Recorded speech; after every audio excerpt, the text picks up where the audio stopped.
We continue now at the top of Daf Pedalin Amud Aleph Meseches Eruvin. This is Eruvin Daf 84a. The Gemara previously was addressing the issue of lazeb bezrika v'lazeb b'shilshul. Let's say a certain group of residents, they need to lower themselves, go lower in order to access an area, whereas the other group of residents need to go higher. So who does it belong to? And there was a machlokas amoraim. Rav said it's totally usher. They both have equal access. They didn't make an eruv together, so therefore the area becomes usher to use, to take from. And Shmuel said, no, it goes to the people who are higher up, lazeb b'shilshul, because they have easier access than those that have to throw upward. So the Gemara now is trying to bring a proof from the Mishnah, where the Mishnah was talking about the fact that you have people from a marpeses, and you have also who are on a balcony, and then you have people in a chutzner, and the Mishnah had said that areas above 10 tefachim go to the marpeses, areas below 10 tefachim go to those in the chutzner. So now the Gemara is finishing up its proof. B'nei aliyah, doesn't marpeses really just mean an aliyah? Rashi says, B'nei aliyah degvi mi marpeses tuva. What you really have is you have a balcony, and then you have what's called an aliyah, an upper floor that's actually higher than the balcony. Aval derech marpeses zu olin v'yordin. They actually go through the marpeses in order to come down into the chutzner. But teil shebechutzer shu gavoa yud. Now the case is, there's a mound in the chutzner that's 10 tefachim high. So have a namuch min aliyah, that's lower than the aliyah yud by 10 tefachim, to have a lazeb b'shilshul, which is considered shilshul. V'lazeb b'zrika, and of course, since it's 10 tefachim high, it's considered zrika for those in the chutzner. V'katani de b'nei aliyah mutarin bo. It says the people of the aliyah are allowed to use that tail. So that seems to be a raya for Shmuel. That's what the Gemara is assuming here. Umay karu la marpeses. Why do we call an aliyah marpeses? The kasalki b'marpeses, because they use the marpeses in order to descend from the aliyah into the chutzner. Alma kol lazeb b'shilshul v'lazeb b'zrika. No so lazesha b'shilshul. You see, like Shmuel, that if you have a situation where one group can access with shilshul, the other one can access with zrika, it goes to the one with shilshul. So the Gemara says, no, kedamar Rav Huna. We're going to follow what Rav Huna said in a different context. La'osan hadorim b'marpeses. There are actually residents who live in the marpeses itself. Hachanami, so too over here. La'osan hadorim b'marpeses. It's those who live in the marpeses itself. Rashi says, hadorim b'marpeses, they live in the balcony. Kagon sheyesh badiyurin. There are residencies, there are residential areas in the balcony. Dilididhu have a high tail shebechotzer shaveh lohen b'soch hasara. So now it's actually on equal footing. It's not even shilshul. They have, it's almost, it's like a pesach. It's like a doorway. They have extremely good access to the tail. Or it's a little higher, a little lower, but the point is that it's within 10 tvachim, and that's why, of course, in that situation, it goes to the marpeses. So the Gemara says, if that's the case, Amos Seifa, let's look at the end of the Mishnah. Pachos mikan l'chatzir. It says if it's lower than 10 tvachim, the mound, then it belongs to the people in the chatzir. Amai, why should that be the case? Lazeb pesach v'lazeb pesachu. If we're talking about the marpeses, which is not that high off, so really it's a pesach for both people. Both have easy access because it's within 10 tvachim of the people in the balcony. It's within 10 tvachim of the people in the chatzir. So the Gemara says, my l'chatzir. So according to this answer, what you're going to have to say is that when it says it goes to the chatzir, what it really means is af l'chatzir. It has access to the chatzir and to the marpeses. It's equal access, ushnei and asurin, and therefore they both are prohibited to use this area. So really, this is what Rav is going to have to explain in the Mishnah. Rav is going to have to say in the Mishnah, since Rav is forced to say that marpeses means people are actually living in the marpeses, and that's why they get access if it's a tail that's 10 tefachim high. He's also going to have to say that if it's lower than 10 tefachim, the Mishnah actually means shneim asurim, since they both have good access. Therefore, the area becomes prohibited. The Gemara says, Hachanam mistaber. This explanation of the Mishnah actually makes sense. Midiktani seifa, because look at the end of the Mishnah where it says, Ba'med devar mamurim besmucha. It says that when is all of this talking about? When the mound is near, within 4 tvachim of the marpeses. Aval b'mafleges, but if it's far away, afilu gavo yud tvachim, even if it's 10 tvachim high, l'chatzir, it belongs to the people in the chatzir.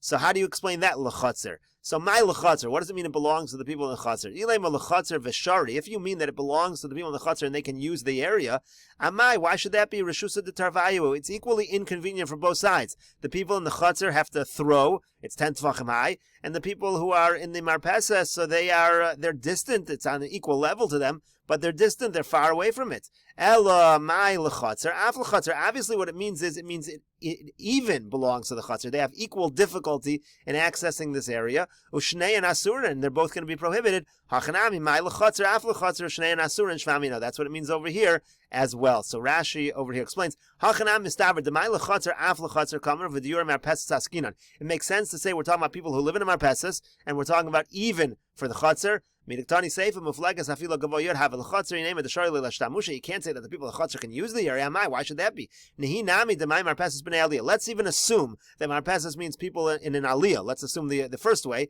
That wouldn't make sense. Rishusa de Tarvayuhi. That would still be equal access for both. Delishneyen Tashmisho Bekasha. Both have difficulty accessing the area. L'Chotzer B'Zrikas Gova. Ulaliyah B'Zrika Es Meshach Haflaga.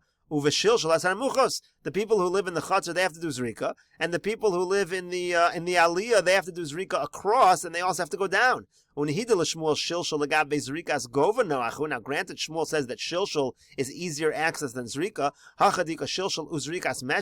Here, where you have to lower yourself and throw across, that should be equal to throwing upward. Why should it belong to the Chatzar? So you see that this answer that we're giving on behalf of Rav makes sense with the end of the Mishnah. Gemara now tries another proof. Tanan, we learned in the Mishnah, Cholias Habor v'Hasela, if you have, again, the mound around a pit, or you have a rock that's sticking upwards within the Chatzar, Shein Gavo and Asar, if it's 10 Tvachim high, Lemarpeses, it belongs to those in the Marpeses, Pachas Mikan l'Chatzar, if it's lower than that to the Chatzar.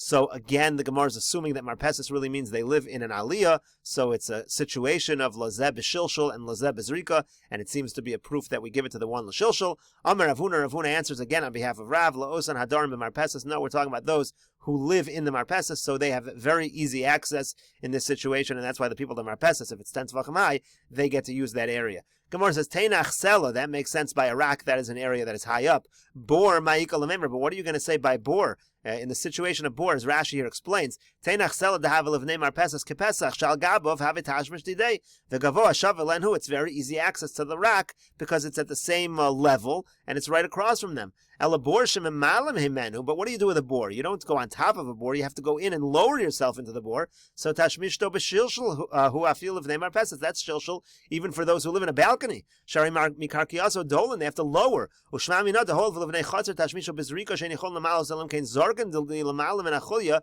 yavinon lo of neimar pesach d'v'shilshul k'shmuel. So again, you should still see a proof because you have a situation of shilshul for those who are at the marpeses. They're going to lower things into the bore, and for the people who are down below at the they have zrika. In order to get up, they have to throw it over. Really, it's zrika and shilshul. So you see it goes to the one with shilshul. So it seems to be a raya. The case of Bor, at least, seems to be a raya to Shmuel's position. So what are you going to say by Bor? So the Gemara answers, Amar Rav Yitzchak Bereder Rav Yehuda. Rav Yitzchak Bereder Rav Yehuda answers, Hacha bebor malaya mayim askin. And here we're talking about a pit that is filled up with water. So the water is really right there, level with the people of the Marpeses. They're not going lower at all. It's at the exact same level. Gemara says, Vachasra, but what are you talking about? As you fill up the water, it's going to get lower and lower. So it is going to be shilshul. Gemara says, well, since when it's full, it's okay, and it's permitted for the people of the Marpeses. When it lowers its level as well, we're going to say it's permitted for the people of the Marpeses. The Gemara doesn't like that. Adrab, the contrary. If when it is lacking water, if when it depletes, we're going to say it's aser. On the contrary, when it's full of water, we should also say it's aser for the Bnei Marpeses. So the Gemara answers, Abaya says, Hacha bebor malaya peros askin, and what we're talking about here is actually a pit filled with fruit. So that doesn't seem to change anything. But you're going to use the fruit, and it's also going to get lower. So we haven't gained anything by switching the water to the fruit. So the Gemara answers, Betivla, the fruit is actually tevel, it's muksa. No one is planning on moving the fruit, but the fruit is acting as a surface for the bore. So really, they're using the top of the bore. They're using it on top. They're not actually taking from the fruit. So it's basically the same as a sela. Gemara says, Dekanami, we'll even bring you a proof to Katani, Dumya de Sela. It's right next to the case of Sela. Just like on the case of a rock, you're using the top of the platform of the rock.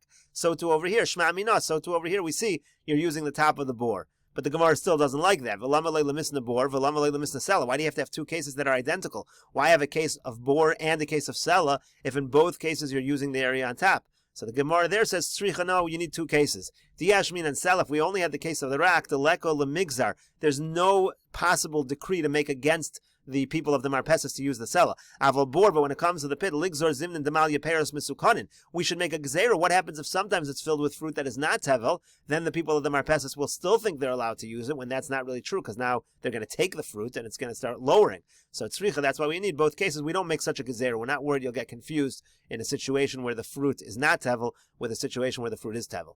So the Gemara now continues with another proof. Tashma coming here. Anshe Chatzer v'Anshe Aliyah. You have people who live in a Chatzer and people who live in an Aliyah, an upper floor. Sheshachachu v'lo ervu. They forget and they don't make an erev together. Anshe Chatzer mishtamshin ba'asara hatachtonim. The people of the Chatzer use anything lower than 10 tvachim. V'Anshe Aliyah mishtamshin ba'asara alyonim. The people who live in the upper area, they use anything above 10 tvachim. Ketzad, what would be an example? Ziz yotzim and akosa. Let's say you have a board of wood, a little platform that comes out of a wall. Lamata me asara l'chatzer. If it's below 10 tvachim, it belongs to those in the chatzer. Lamala me asara l'aliyah. If it's above 10 tvachim, it belongs to those in the aliyah. Hadebene bene asar. But if it's between, if it's a situation where it's more distant from the people on top, it's more than 10 tvachim down. From the people on the bottom, it's more than 10 tvachim up. It seems to be it's asr, that's equal access. That seems to follow Rav, that if you have lozeb b'shilshul and lozeb b'zrika, it's asr. So the Gemara says that's not the situation here. There is no in between. Amar of Nachman answers, Hacha b'kosel tisha asr askinan. The case here is a wall of 19 tvachim. V'ziz yotzim imenu, and there's a ziz that comes out. So now it's either going to be in the upper 10 or the lower 10. There's no in between. Lamata me asara lozeb b'pesach. If it's below 10 tvachim, then the people below have easy access like a doorway, like a Pesach, and the other ones have to lower themselves, so that's hard access. And if it's above 10 tvachim, then it's easy access for those above. And it's difficult, they have to throw it if they're below. And we'll continue with this discussion in the next video on Daf Pei Daled Amud Beis.